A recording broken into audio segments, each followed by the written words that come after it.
channel, Male Malchus ASMR. Today is gonna be my second drunk philosophy reading. Again, Simone de Beauvoir. This time, it's about time women put a new face on love. That's also in the same theme. So let's get started.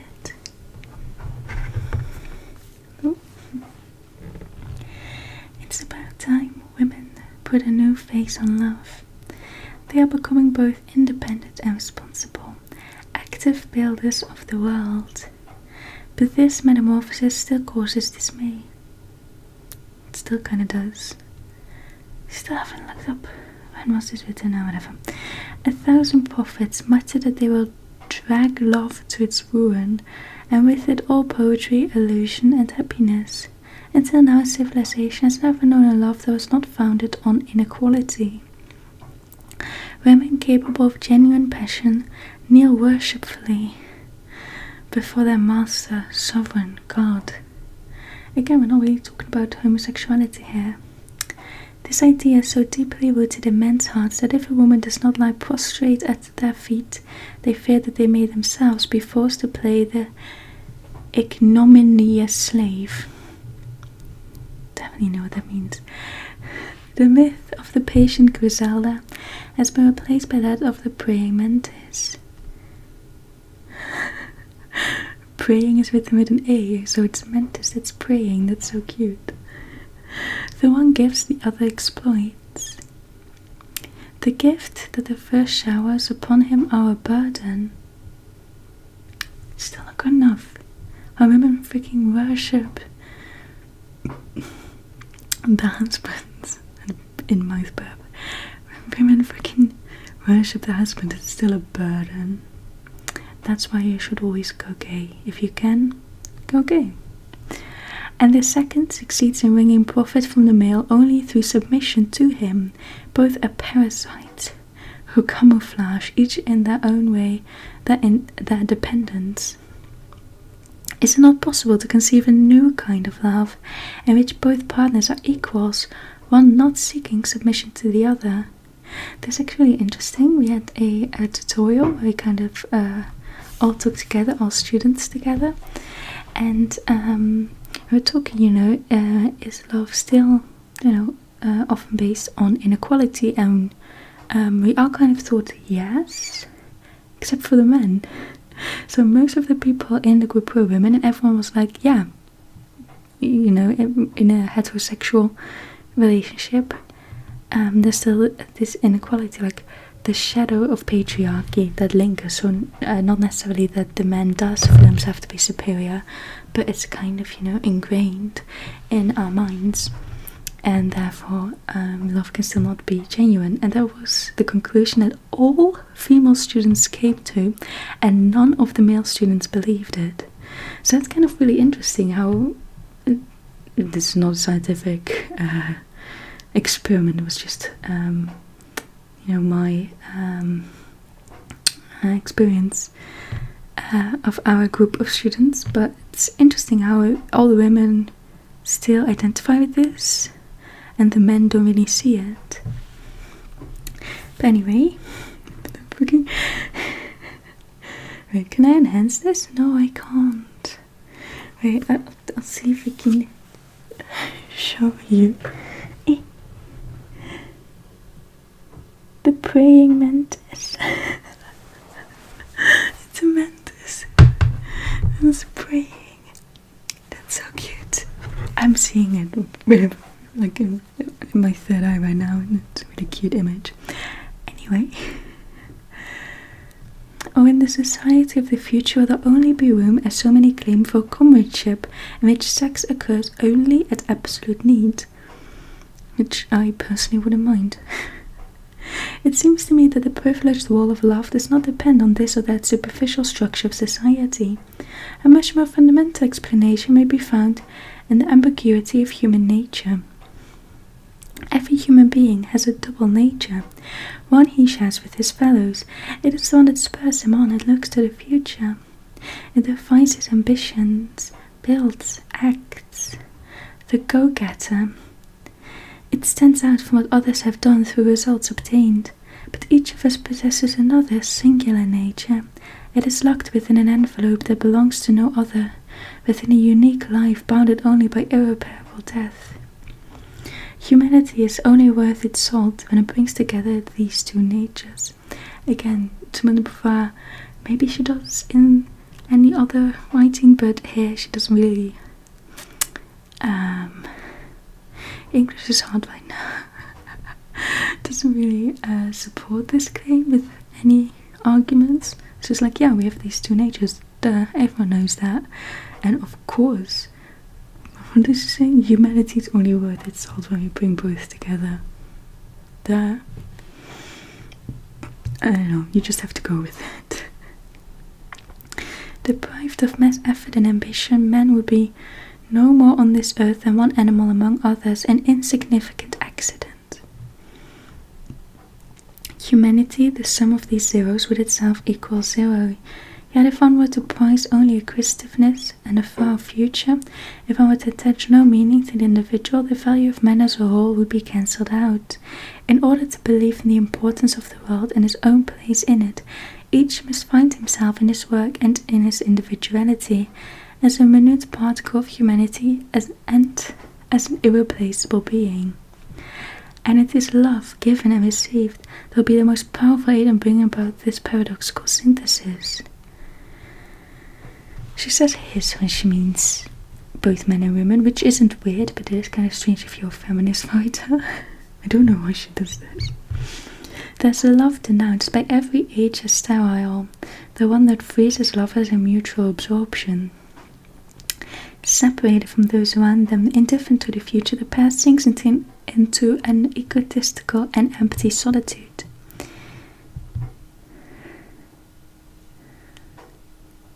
I don't really know people like this. I feel like if you're in love, you're still in contact with like friends and family and like, your job and stuff. Legend has it, and quite naturally so, that their end is nearly always death. For if each devours the other, they are devoured in turn by inaction, immobility, boredom. They are already dead. But in the last one, if you saw my last video, remember? She said that boredom is a breeding ground for love. But no, if you're bored, you're already dead. To this emotion, which reveals the folly of lovers who make passion their whole existence, is opposed the ideal of comradeship. Comrades united by aims which they pursue together, each recognizing in the other alike freedom and activity. They merge their wills, they dispense with what is individual. All is levelled out, and their deaths, like their lives, might be interchanged. Calm down. That sex enters at need into his comradeship between man and woman does not alter its essentially impersonal character. Doubtless only in the act of sex do they ever physically possess each other, but then merely in what is general. To cherish in the individual what gives him his difference and still accord him the universal rights that are every human being's, to stand united with him through all his impersonal drives and ambitions and still be filled with wonder at what is unique and matchless in his nature. That is the miracle achieved by love alone, in its highest form. Men like Nietzsche, Tolstoy and D.H. Lawrence well understood that a true and fruitful love should encompass both the immediate physical presence of the beloved and the beloved's aims in life. But only to the woman did they propose this ideal, since according to them she has no other purpose. You sexist pigs. Fuck all of you. And at least with Nietzsche, that's not even because the Bible says so, because Nietzsche is famously an atheist. What the actual fuck? Why? Man has only to find in her his complacent reflection. Not only to Christians, but just to everyone. Women were just put on the earth for men. Fuck all of you. I said fuck a lot in this video. Sorry to whoever that offended. Not really. If I was, I wouldn't do it. I'm mildly sorry. I believe that in equalitarian love she will not renounce this fine role as ally, but that the man will also be willing to take it on. I think if Simone de Beauvoir lived now, she'd be making feminist YouTube videos. If we have to do this, men have to do it too. It's understood that this reciprocity is possible only when the two share the same aims in life or can reconcile them. The love we describe here presupposes friendship. But how much more fruitful it will be than a one-sided devotion? Because men are incapable of love, we all know that. But they need to learn. Simone de Beauvoir have been in a relationship. The woman would then be able to bring to the man the confidence, the support that he demands so concretely, but she would also be giving herself to an effort that would put her shoulder to shoulder with him, otherwise her docility is blind and servile. Actually, I read in The Second Sex, which is written by Simone de Beauvoir, that men are not capable of loving as deeply as women, according to her, and if you do find a man who is capable of that, he is not a man. Whatever that even means. I do agree with Simone de Beauvoir on a lot of things, but I guess this is dated. I guess because like Tolstoy and Nietzsche and H. Lawrence agree with her, so I guess it's just how they thought back then. It's weird. The man, instead of seeking a kind of narcissistic exaltation in his mate, would discover in love a way of getting outside himself, of tackling problems other than his own. With all the twaddle that has been written about the splendour of such generosity, why not give the man his chance to participate in such devotion, in the self-negation that's considered the enviable lot of women? Oh, okay. I was like, that doesn't sound enviable, but that is, I think what this means is that was the ideal for women, like you give up yourself completely for your man, and men were like, you know, that sounds great, because we have to work and go outside ourselves and, you know, transcend ourselves, and you just get to, you know, bow down to us, and it's an easy life. And basically, which is a good point, but de Beauvoir is saying here is, well, if you think it's so enviable, why don't you do it, bitch? And I agree. Let each partner think simultaneously of the other and self. I can't believe this was groundbreaking at some point. The woman will be rescued from the timidity which so often holds her down. And the man will be healed of his egotistical pride. If you're a man, you need to be healed from your egotistical pride. And if you're a woman, you must be timid. Each will benefit by a taste of virtues that up to now have been reserved for the other sex. However, this harmonious entente still does not constitute love. God, this is hard. What else do we need? Love places each for the other as an ally, a fellow being in the bosom of the human community. Bosom. As it sets each overwhelmingly and incomparably apart. Together the lovers face the world in the future. But each is also astonished to see an accomplice looking out from those cherished eyes. There can be no other like the beloved in life, no replacement in death.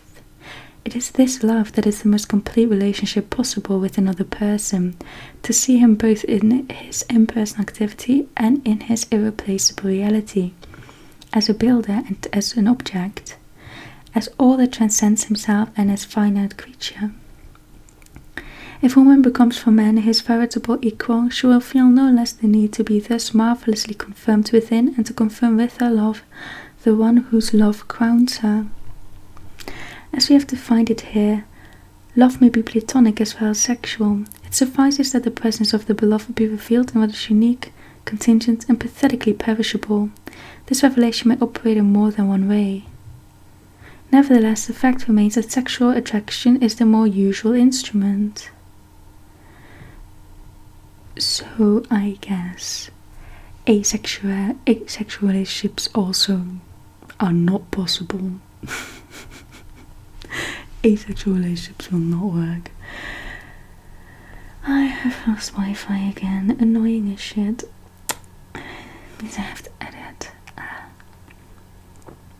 But this kind of annoys me about Simone de Beauvoir, because I get like in her time, like asexuality and aromantic love maybe wasn't a thing yet. Maybe they didn't know about it yet. But also, homosexuality and transsexuality. But in her work, she talks about, how we shouldn't really raise girls and boys differently. And apparently she was bisexual, so why isn't that reflected in her writing? I don't get it.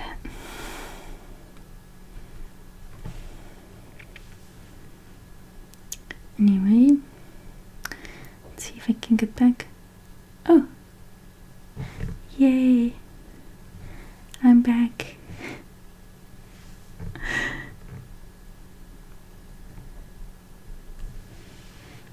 Okay, I probably won't edit that out because I was making a point while the thing was loading. Anyway, nevertheless, the fact remains that sexual attraction is the more usual instrument. It is desire that most often gives the physical presence of the beloved its matchless value. Therefore, it would be dangerous to the future of love of women as they advance their statehood to lose their allure in men's eyes. Fuck you.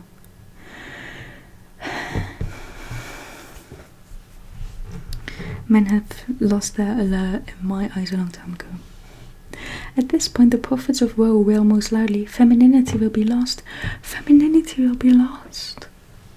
This catastrophe has been announced as imminent for so long that we are entitled to our skepticism.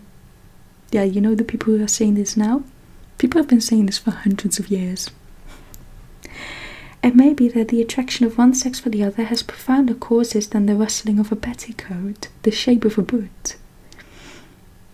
I believe that what fascinates each and the other is the discovery of a human world like its own, but different. Again, homosexuality can't exist because love is born from a difference in sex. The other sex has the fascination of an exotic country. It is a treasure and Eden simply because it's different. Also, that's not my opinion, and that's just what I'm gathering from the text. Just like I think everyone got that. Yet here again, men persist in regarding this difference as another aspect of inequality, but nothing proves this is not capable of change. The two sexes can become equals, allies, without abolishing the distance between them that renders each desirable to the other. To tell the truth, I cannot possibly conceive how this desirability could ever be destroyed, since the body and sexuality of the man and the woman are different, and therefore different in their sensuality, their sensibility, their relation to the world, and since the physical need that each has for the other will maintain their mutual magic. The consciousness and freedom should find incarnation within a flesh that is my biological destiny. This will always be for me, whether man or woman, an overwhelming miracle. That's a little slight there, whether man or woman. Maybe she is talking about bisexuality. Perhaps all the more awe-inspiring to the contrary for the spiritual powers, the thought, the will that assert themselves with greater brilliance. The man who manifests these virtues in the midst of humanity seems in women's eyes to be endowed with virile qualities. It may be that one day the human virtues of women will enhance her femininity in men's eyes. Conjectures would be rash at this point. The future does not belong to us, and that is why no one has the right to condemn the future in the name of the present. In every age there have been those who lament the world of the future simply because it promised to be different from the past. We must avoid falling into this trap. Our lack of imagination discredits, depopulates these times beyond our ken. But there are others for whom they will one day be real and assuredly richer than we wish to suppose. So don't think that women will lose their femininity, because we were thinking that when women were about to lose their petticoats, and now you're kind of strange when you wear a petticoat, but not unwomanly. Or more womanly, I guess. Doubtless there are forms of sensibility which are bound to disappear, as have many others before them, but others will be born. Like, we're actually gonna think that homosexuality is valid. I mean, still, there are cultures and people who don't. But, I would really like to know how Simone de Beauvoir would rewrite these texts now. Rather than grimly hanging on to others dying or repudiating it, would it not be better to try to help invent the future? Today, too many women fight off love because it evokes ancient slaveries, and too many men refuse to believe in it because they fail to know it by its ancient face. Let both men and women overcome their distrust, and they will find that it is possible to restore in freedom and equality the human pair. Fuck that, if you can go gay, way less drama. Anyway, that was It's Time, what was it? I'm obviously very invested. It's about time women put a new face on love. Thank you for watching, and I will see you in the next one.